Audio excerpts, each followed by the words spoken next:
Welcome back to our channel. Today we're going to play 7 real hazard perception clips, one after another, but we're not just watching them. We're going to understand them the right way. When to click, when not to click, and how to clearly tell the difference between a potential hazard and a developing hazard. Before we start, let me make one thing very clear. A potential hazard is something that could become dangerous, but hasn't yet. A developing hazard is when that situation changes and you would now need to slow down, change direction, or be ready to stop. For example, a pedestrian standing on the pavement is a potential hazard, but the moment they step towards the road, that becomes a developing hazard. This is where timing matters, and this is where most people lose marks. So here are a few very important rules to remember before we begin. First, do not click repeatedly or randomly. The system detects patterns and that can invalidate your clip. Second, you can click more than once, but only when it makes sense. A good approach is clicking once when you notice a developing hazard and clicking again shortly after if you're unsure. Third, and this is the most important part, timing is everything. You must click inside the scoring window. If you click too early, before the hazard develops, you won't score. And if you click after the hazard has fully happened, there is no point clicking at all because the scoring window has already passed. So remember, early clicks don't score, late clicks don't score, only the right time click does. Throughout this video, we'll play one clip at a time. After each clip, we will explain what the real hazard was, when it actually started developing, and when the best moment to click was, and why clicking earlier or later would cost you marks. The goal is simple: stay attentive, but don't panic. Observe changes, not just objects, and click only when a hazard is clearly developing. Let's start with the first clip. We start the clip by observing cars approaching in their own lane. Everything appears normal, and there is no developing hazard, so no need to click just yet. Next, we see a red car taking a turn ahead. Even though it might seem like something to watch, it stays in its own lane and doesn't affect our path, meaning it's not a real hazard. Still, we click twice to stay cautious and make sure our response is recorded. A moment later, we notice a pedestrian walking along the sidewalk. Now, that's not an immediate hazard either, but pedestrians can sometimes step off the curb unexpectedly or move into the road without warning. That's why we click twice here as well, just to be safe. Finally, a cyclist appears from the left side and starts to move into our lane. This is a developing hazard, something that could directly affect our driving. We click as soon as we see the cyclist and draw our lane to make sure our response is recorded. Now let's review the clip. The red car that took a turn wasn't a hazard since it stayed in its lane. We clicked only to stay alert. And remember, clicking when you sense that something might become a hazard won't cost you marks and won't invalidate your attempt. However, clicking repeatedly or in a random pattern can invalidate it. The pedestrian on the sidewalk wasn't a hazard either. But again, clicking twice to stay cautious was the right move, and it didn't lose us any marks. The cyclist, however, was a genuine developing hazard, and we responded correctly by clicking twice as soon as it appeared in front of us. Let's review clip 2 now. So let's start our video now. As you can see, this is a residential street, and there are many parked cars here. So I have to keep looking, keep scanning the sides and ahead. I must look for any movement, such as children coming onto the road, a ball rolling across, or a pedestrian walking across. So as you can see, this is a crossroad. I have to be very cautious here. I can see some pedestrian walking, so I've registered my click. I think the pedestrians walking on the road is an extra hazard in this scenario, but let's just review the video now. You have to keep watching, but there was no hazard here. No movement, nothing to respond to. At this point, you can see the pedestrians, but we don't know if they're about to cross the road or move to the side. So at this moment, wasn't a hazard yet, until you realize that they are actually about to cross the road, as you can see here. Even if they are turning, you still need to consider them a hazard because they're close to your car at the crossroad. That's when you should register your clicks, so that if it becomes a developing hazard, you don't miss the chance to score. Let's review clip 3 now. All right, let's take a closer look at the clip. At the start, everything seems perfectly normal. You can see cars ahead of us and a lorry in the same lane, but there's no immediate hazard. All is calm. However, as we continue, we notice a lorry approaching from the opposite direction, making a turn into our lane. This is the developing hazard we need to spot. As soon as you see that lorry starting its turn, that's the moment you need to react. The best practice is to click promptly, and if you do it twice, you'll maximize your score. In this scenario, that quick reaction ensures you're scoring top marks. Remember, the key to excelling in the hazard perception test is not just spotting hazards, but also anticipating them. As you watch the road ahead, think about what could happen next and be ready to react. This proactive mindset will help you stay ahead and get those top scores. Now let's go ahead and review the clip and see how we perform. At the beginning of the clip, everything seemed calm and normal. The road was clear and we could see the cars ahead, as well as a lorry in the same lane. But there was no immediate hazard. As we moved forward, we noticed another lorry coming from the opposite direction, starting to turn into our lane. That was the crucial hazard we needed to spot. The key moment to react was the exact moment the lorry began its turn. Clicking at that precise time ensured we got the maximum score. If we had clicked even a fraction of a second too early or too late, we would have lost valuable marks. This highlights how important it is to stay vigilant and proactive at all times, always on the lookout for potential hazards. So by clicking at the right time and staying alert, we can ensure that we score the highest marks and stay safe on the road. Let's review clip 4 now. At the beginning, everything seems normal. You're comfortably driving in your lane and an oncoming car is in the opposite lane. But then you spot rainwater on the road and the car ahead starts to swerve into your lane to avoid it. This creates a hazard that requires you to slow down or change direction. At that very moment, you click twice to indicate you've recognized the hazard. Later on, another car swerves into your lane for the same reason, and you'll click again, ensuring you're attentive without clicking too rapidly.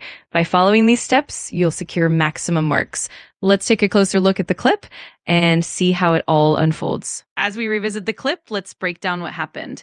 At the start, everything was calm. You were driving in your lane, and there was an oncoming car in the opposite lane.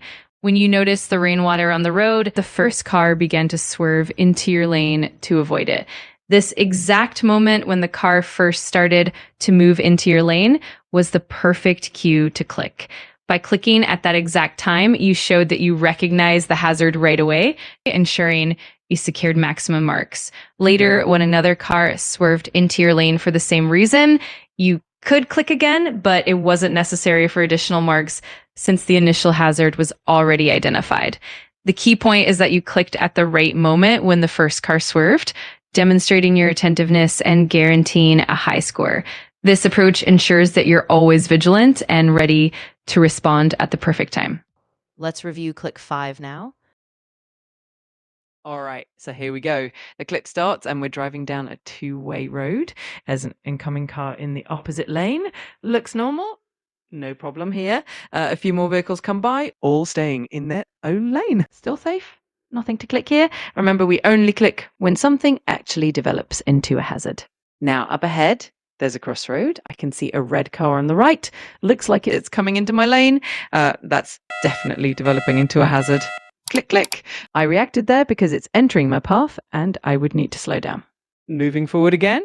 Everything's calm for a few seconds, but wait, there's a cyclist ahead. And look, he's raising his arms to signal a turn. That's another developing hazard because now I have to adjust my speed to let him turn safely. Click, click. Got it. The click continues a bit further.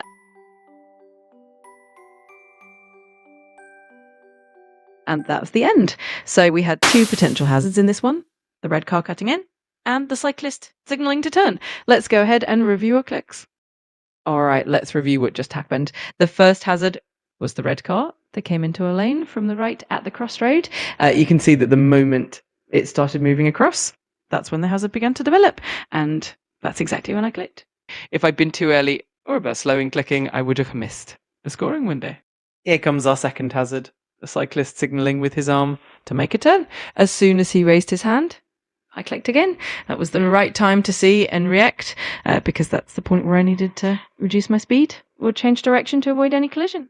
Both hazards were recognized correctly and within the scoring window, meaning I would have earned full marks for both. Let's review clip 6 now. As we transition into the main clip, you'll notice that at the start, everything appears calm and uneventful. There's a car in front of me, maintaining its lane, and a lorry to my left ahead of me. Meanwhile, a car crosses in the right lane, and there's no immediate hazard that requires a click. It's important to stay vigilant and observe the surroundings carefully.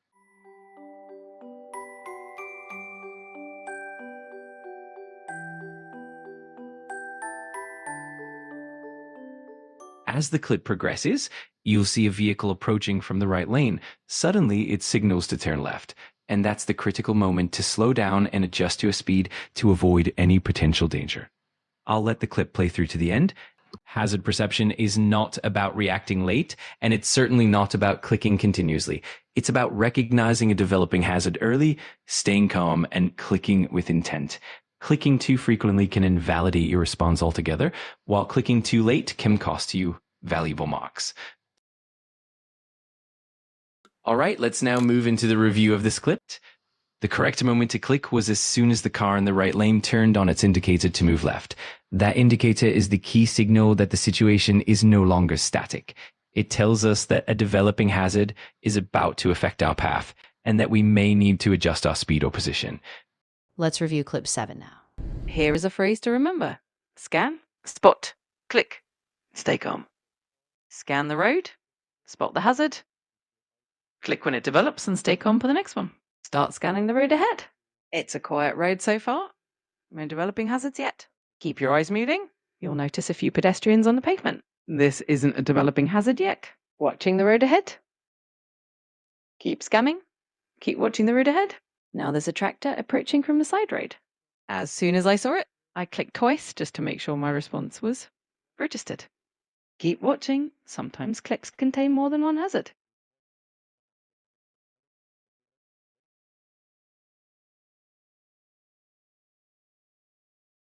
All right, the clip has ended. Let's talk about how that went. So I scored 5 out of 5, and here's why. My first click was slightly early, but my second click was right on the spot. That's exactly why I recommend clicking twice. When you see a developing hazard, it increases your chance of scoring full marks. Now let's review the clip. At the beginning, everything looked normal. No hazards developing. No developing hazard here. No developing hazard here. Then the tractor pulling out became the developing hazard in this clip. That was the exact moment to click for maximum points. As you can see here, that was the perfect opportunity to score all marks. First click was just a little early, but my second click landed exactly in the scoring zone. This is why we often recommend clicking twice when you spot a hazard. Sometimes you might click a bit too early, and the DVSA scoring system won't register that. By clicking a second time, you make sure your response is recorded in the right timing window.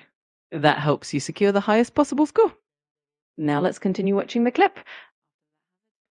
There were no more developing situations, but keeping your eyes scanning the road was exactly the right approach. This clip is a perfect reminder that early observation and steady focus are the keys to success in your hazard perception test. So I hope today the clip helped build your awareness and confidence for the real test. Keep training your eyes and notice those small clues. These small clues could be a car wheel turning out, a pedestrian near the curb. Stay calm, stay alert, and you'll master hazard perception in no time. If you find this video helpful, please subscribe and like, and comment what type of content you'd like to see next. And also check out the full hazard perception practice playlist and keep watching for the next one. We'll see you in clip 5.